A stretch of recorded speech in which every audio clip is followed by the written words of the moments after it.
అలాంటి చెడ్డ మాటలు మాట్లాడచ్చా? సే బాల, చెడు అనేది ఎవడో కావాలని మాట్లాడు, అది వినేవాడిని బట్టి అర్థం చేసుకునేవాడిని బట్టి ఉంటుంది బాల. నేను అంటున్నది అదేరా. నువ్వు చేసింది కరెక్టేనా? అంతటి గొప్ప వంశంలో పుట్టి నువ్వు ఆ వేసింటికి వెళ్ళచ్చా? షడా! నా ప్రేమ దేవతను, నా ప్రియురాల్ని వేసే అంటే నా నోరు మాట్లాడదు, నా చేతులు కాళ్ళు మాట్లాడతాయి. Be careful. అందమైన అమ్మాయిలు చూస్తే మీకు ఎందుకు కింద చలసాయి? అమ్మాయిలు అందాన్ని చూపిస్తే దానికి మీరు కథలు అల్లుతారు, దాన్ని మెచ్చుకునేవాడి వెనక తాటకులు కడతారా? అందానికి అందం ఎక్కడుంటుందో తెలుసా? ఎక్కడుందో తెలుసా? నేను రాత్రంతా దాని దగ్గరికి వెళ్ళి ఏం చేస్తాననుకుంటున్నావు మ్యాన్?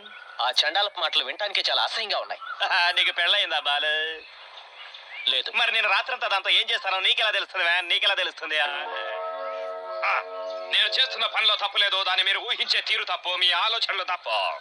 మీ ఇండియన్స్ అంతే. రాత్రంతా వాడు దీంతో ఏం చేస్తాడో, అది వీడితో ఏం చేస్తుందని కళ్ళబొల్లి కబుర్లు చెప్పుకుంటూ మీ అమూల్యమైన రాత్రులు వేస్ట్ చేసుకుంటారు. నేను అక్కడి నుంచి వచ్చిన వాడిని మ్యాన్. 100 years మీకంటే అడ్వాన్స్ గా ఉన్నాను. Okay, you can go now. రే మోహన్, నేను మాట్లాడేదేంటి, నువ్వు మాట్లాడేదేంట్రా? నేను మాట్లాడేది నువ్వు కట్టుకున్న భార్య గురించి. ఏం చేయమంటావు మ్యాన్? నా భార్యని ఏం చేయమంటావు? రేప్ చేయమంటావా? రేప్ చేయాలా దాన్ని? మోహన్, ఎందుకు అలా మాట్లాడుతున్నావు? అవును మ్యాన్, ఇద్దరిలో ఎవరికి ఇష్టం లేకపోయినా అక్కడ జరిగేది శోభనం అవ్వదు. అది బలాత్కారం, అత్యాచారం, రేప్ అవుతుంది.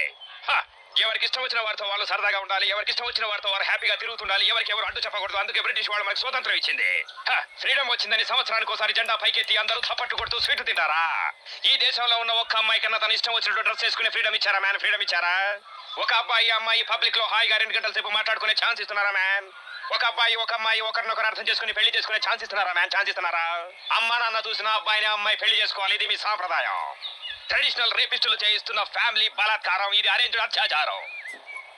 ఈ దేశంలో ఆనందాలను ఆచారాల కింద తొక్కి బంగారు భవిష్యత్తును బడాసాబులకు బలిచ్చి సామాన్యుడి స్వాతంత్రాన్ని సంప్రదాయం అని శూలంతో గుచ్చి కష్టపడి పైకొచ్చిన వాడిని కట్టుబాటులతో కట్టేసి